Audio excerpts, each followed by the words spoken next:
Let me start with a painful truth from competitions. Your model can look amazing on the public leaderboard and still crash on the private one. That crash usually means overfitting. The model memorized the practice set, not the real pattern. So today, I will walk you through gradient boosting the way I wish someone walked me through it. Imagine you are predicting house prices. Your first guess is just the average price. That guess is wrong for many houses. Those mistakes are called residuals. Gradient boosting says, okay, grow a small decision tree that tries to fix those mistakes.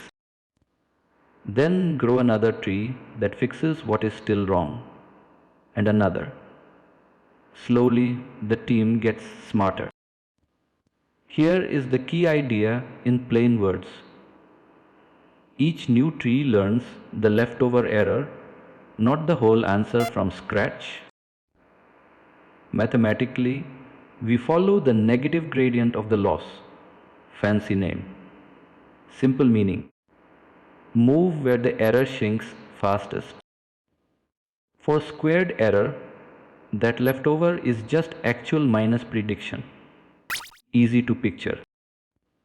Now meet XGBoost. It does the same boosting story, but it also punishes overly complex trees.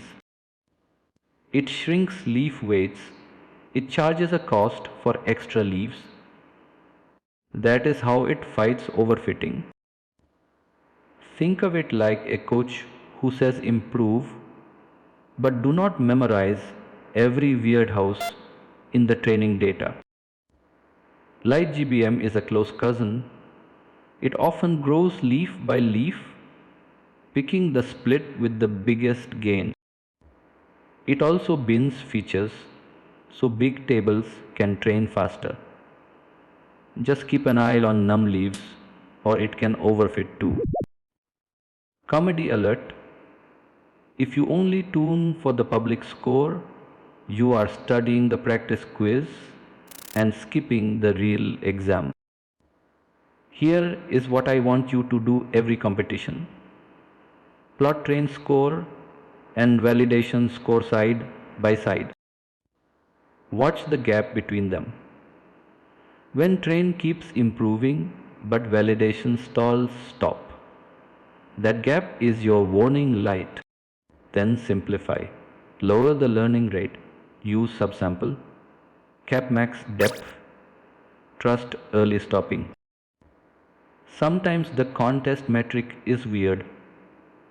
Maybe under predicting costs more than over predicting. In that case, write a custom objective. You give the model grad and Hess the first and second derivatives of your loss. Do not start with giant search grids. First log learning rate, depth and row subsample. Then search the rest. Let us open a Jupyter notebook together. Fit XGBoost with an eval set. Plot the curves. Freeze the best iteration.